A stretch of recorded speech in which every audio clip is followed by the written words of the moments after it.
Baik, bismillahirrahmanirrahim. Assalamualaikum warahmatullahi wabarakatuh. Ya, alhamdulillah, Anda sekalian, hari ini kita masih bertemu lagi dalam materi yang baru, yaitu kelanjutan dari materi sebelumnya. Ya, materi kali ini, video ini akan membahas tentang sub materi, yaitu tentang teknologi reproduksi pada hewan. Yang mana pada materi sebelumnya kita sudah mempelajari teknologi reproduksi pada tumbuhan ya. Masih ingat kan? Ada hibridisasi dan ada pula kultur jaringan. Nah, kali ini kita akan melihat teknologi reproduksi pada hewan ya. Kalau sudah kita bahas kemarin tumbuhan, sekarang kita masuk ke hewan. Baik. Tujuan pembelajaran pada materi teknologi reproduksi pada hewan ini, Anda akan mengetahui macam-macam teknologi reproduksi pada hewan. Yang kedua, Anda bisa mengetahui apa saja contoh-contoh hasil dari teknologi reproduksi pada hewan yang itu bermanfaat bagi kehidupan manusia. Ya, oke ya, makanya simak video ini sampai habis. Bagaimana ya hewan itu ya dengan kecanggihan teknologi yang ada saat ini itu bisa dikembangkan oleh para ahli yang sudah terbukti sampai saat ini ya. Mari kita simak betapa luar biasanya kecanggihan-kecanggihan ya, kehebatan dari para ahli yang itu cukup berjasa, sangat berjasa bagi kehidupan manusia saat ini. Baik, yang pertama kita melihat ada teknologi reproduksi pada hewan yang ini yang sering menjadi sejarah bagi dalam setiap pembelajaran IPA dimanapun, yaitu disebut dengan istilah cloning ya. Cloning asal katanya adalah clone. Apa itu clone? Ya, clone adalah rumpun makhluk hidup hasil perbanyakan secara vegetatif. Bapak ulangi, clone adalah rumpun makhluk hidup hasil perbanyakan secara vegetatif. Nah, seperti rumpun pisang ya, tahu pisang ya. Jadi, istilah cloning sebenarnya adalah proses perbanyakan organisme secara vegetatif. Masih ingat arti vegetatif? Ya benar, secara tidak kawin. Nah, oleh karena itu, cloning sebenarnya bukanlah hal yang baru ya. Orang sudah biasa melakukannya ya, misalnya pada ketela pohon, melalui stek gitu ya. Cloning menjadi baru karena dilakukan pada hewan tingkat tinggi dan kadang-kadang ada manipulasi genetik di dalam tahapannya. Nah, cloning adalah penggunaan sel somatik atau sel tubuh makhluk hidup yang multiseluler untuk membuat satu atau lebih individu dengan materi genetik yang sama atau identik. Nah, kemudian cloning ini ditemukan pada tahun 1997 oleh Dr. Lan Wilmut. Ya. Seorang ilmuwan Skotlandia dengan menjadikan sebuah sel telur domba yang telah direkayasa menjadi seekor domba tanpa ayah atau tanpa perkawinan. Nah, domba hasil rekayasa ilmuwan ini, ya ilmuwan Skotlandia ini disebut atau diberi nama dengan Dolly, ya atau dengan domba Dolly. Nah, jadi inilah pertama kali cloning yang dilakukan oleh peneliti ya dari Skotlandia yang itu menghasilkan produk ya, hasil rekayasanya gitu ya berupa domba Dolly. Nah, berikutnya cloning pada hewan menyusui ya lebih sulit karena perkembangan embrionya berlangsung di dalam tubuh induknya. Nah, di samping itu, hewan menyusui memerlukan makanan tertentu dari induknya selama pertumbuhan dan perkembangannya. Oke, lanjut. Cloning pada hewan menyusui, misalnya domba ya, dilakukan dengan mengambil sel telur dari domba betina ya. Jadi ada kita anggap ada domba A, domba B gitu ya. Kita lihat sel telur dari domba betina B dan sel tubuh dari sel puting susu domba A ya. Nukleus atau inti sel dari sel domba B dihilangkan. Kemudian kedua sel digabungkan dengan metode electrofusion atau memberikan kejutan listrik. Hal itu dilakukan supaya sel mulai melakukan pembelahan setelah proses penggabungan ya. Sel yang mulai melakukan pembelahan dikulturkan sehingga terbentuk embrio. Nah, kemudian embrio ditanam ke dalam rahim induk ya, rahim induk asuhnya ya, hingga lahir.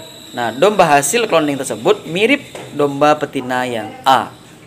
Ya, silakan lihat gambar di sebelah untuk lebih jelasnya, yaitu gambar tentang proses cloning pada domba Dolly. Silakan perhatikan dari domba hasil ya, dari mengambil kelenjar susu atau kelenjar mamai dari domba betina lain, kemudian nukleus itu didonorkan, kemudian dua sel disatukan menggunakan sengatan listrik ya, memang ini ya metodenya begini.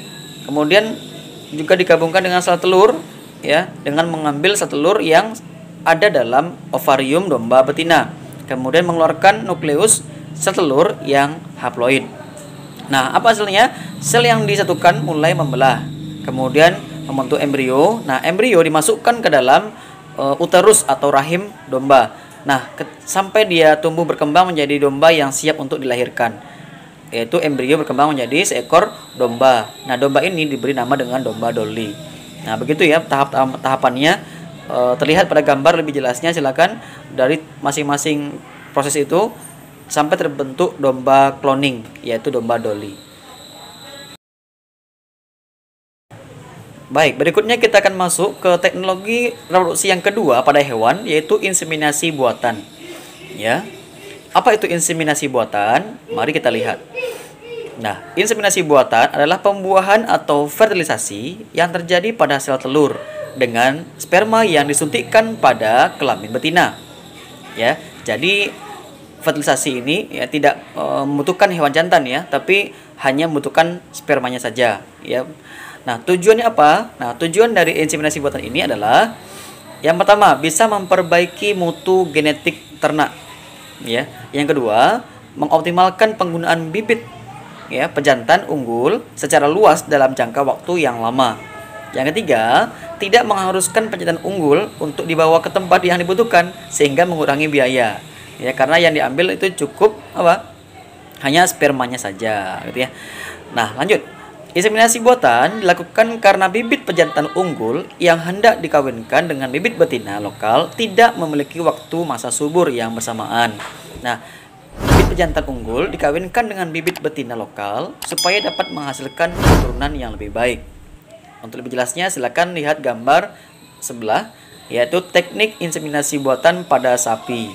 Nah, inilah gambar yang paling mudah kita pahami. Coba lihat ya, tangan dari seseorang masuk ke dalam ini ya, bagian itu. Perhatikan baik-baik ya, bagian uterusnya ya.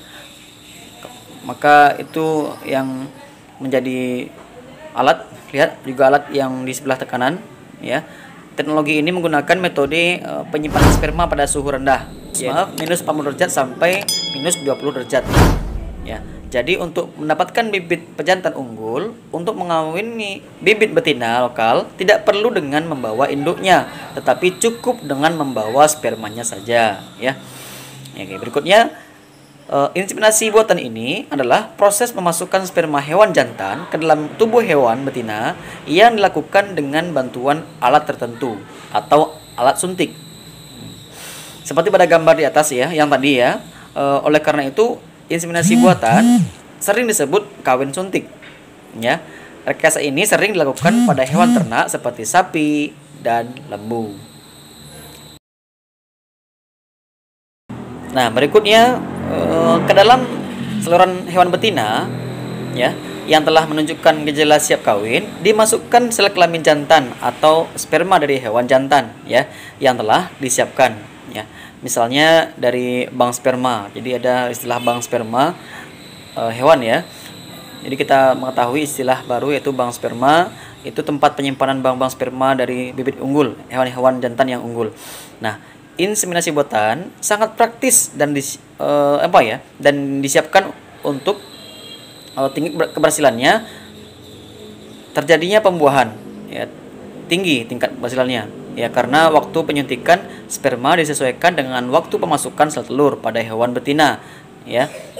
Selain itu, berapa banyak sperma yang harus digunakan dapat ditentukan sehingga efisien ya. Keuntungan lain ialah untuk mengawinkan sapi lokal dengan sapi luar negeri atau yang unggul dapat menghemat biaya karena tidak harus mendatangkan sapi luar negeri tersebut, melainkan cukup spermanya saja. Nah, apa ya keuntungan dari inseminasi buatan ini? Yang pertama, bisa menghemat biaya pastinya ya. Biaya apa? Biaya pemeliharaan ya dari ternak jantan. Yang kedua, mencegah terjadinya kawin sedarah pada sapi betina atau inbreeding.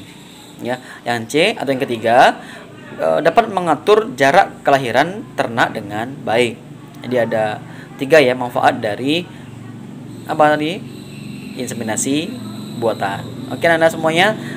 Nah, demikian teknologi reproduksi pada hewan, yaitu ada inseminasi buatan dan cloning.